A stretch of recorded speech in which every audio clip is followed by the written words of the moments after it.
Hello YouTube, welcome back to Bald Men Building an Airplane. This is the Rollbar finale.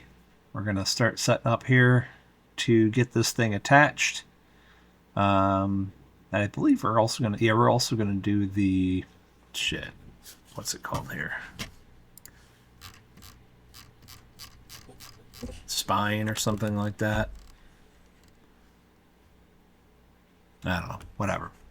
The thing that holds the roll bar, yeah, there it is. That holds that roll bar into place on the back. So it's been a few days. The epoxy JB Weld stuff said plenty of time to set before we do any rivets up top there where the roll bar attaches to the rear roll bar brace, I guess they call it. But as you see, I've also got some wire sitting in here because this has been intertwined with the wiring stuff. So yeah, this is where we're going to set up to do those canopy latch pins, or rather the canopy latch pin bushings. And I'm going to sort of break to slow-mo Ryan here to talk about those latch bushings and why I did what I did and what my recommendations are. All right, let's pause for a moment for a bit of a close-up. So this is the pin that locks the canopy into place. What you see here, though, is unfortunately this pin is shipped with the finishing kit, and the instructions here don't call for putting it in. But what we're about to do is we're about to rivet a plate on top of here that's gonna lock this bushing in place. And if I didn't have this pin, aligning that, you're getting that pin through later on might be a major pain. So if you have your finishing kit, or maybe you wait to do this part until you have your finishing kit, or you just order these canopy release pins. I think they're not release pins. Anyway, they're maybe they're lock pins. I don't know the exact part number or name. Make sure you have something in place, or you can order them ahead of time or something, because then you can have them in place when we rivet on the top piece here. This piece is going to lock it all together, and that way it all just fits together nicely and you don't need to go back and like stick a reamer through there. So that'd be my tip on this one. Also, that came from Alan Thoe on Slack and Discord.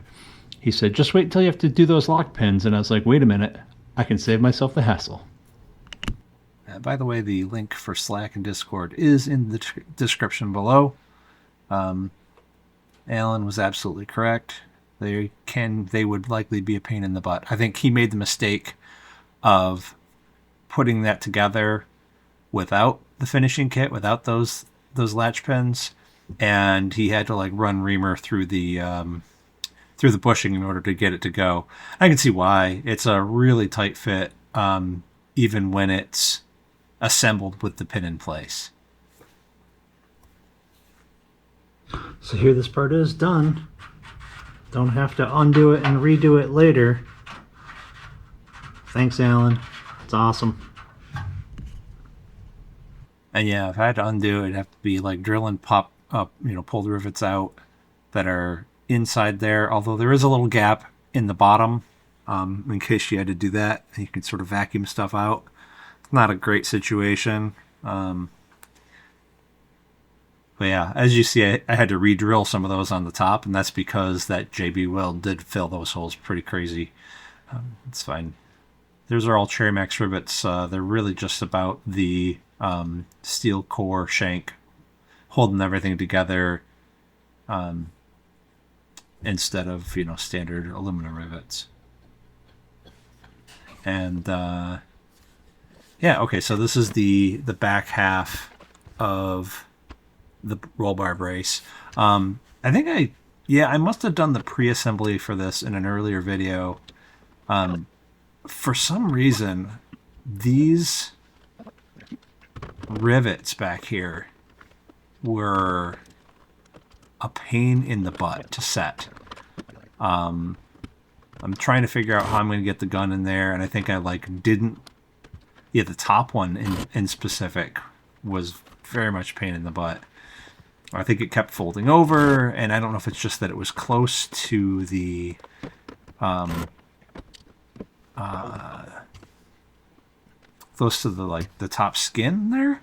I couldn't get the rivet gun on the manufactured head very easily, and then I think, yeah, as you said, I just put a pop rivet in there to try it out, and maybe I didn't like that because I think I drilled that out later.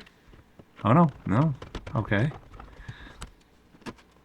No. Yeah, I tried pop rivets because I knew I wasn't going to be able to get the gun in there, or I didn't think I'd be able to get the gun in there. So now I don't like the pop rivets.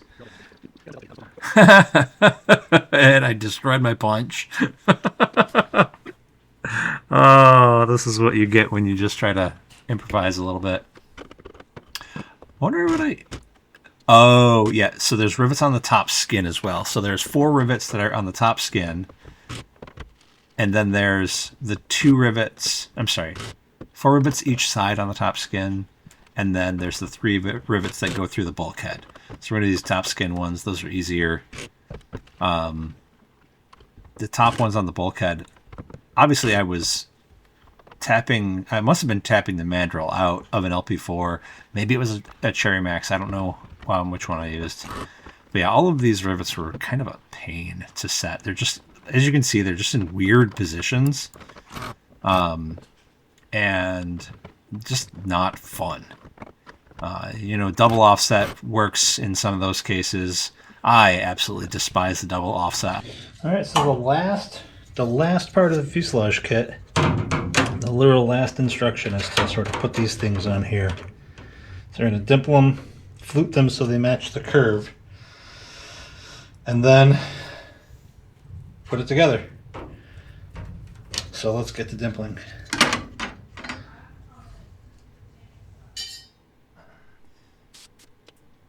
Yeah, it's kind of wild. This fuselage took forever for me due to the laser cut parts fiasco. Overall, something like a 2-year process. Considering I stopped midway through year 1 and literally everything just sat there. I know a lot of people went through the same thing, not discounting anybody's pain and suffering and financial troubles and all that. I was just extremely happy to be doing this piece here because, as I said, it is the last instruction in the fuselage kit. Of course, as you may note for existing builders, I don't have the last of section 35 done because I neglected to put on the top skin in front of the panel. That's on purpose. I'll get back to that in a little while. That is just, it's just good to have the plan. It's like I got past this part. I am through the drudgery. Drudgery? Nah, just through the pain of the fuselage kit. Not that it was all that bad. It's just, it's big. It's a lot of process. It's a lot of little projects, just like finishing it. Yeah. Crazy.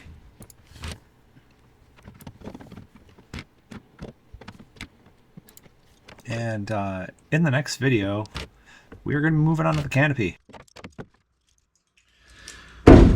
This guy's been flapping around since chapter 10.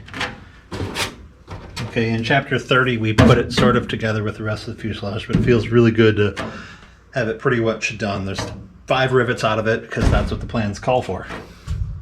See you later.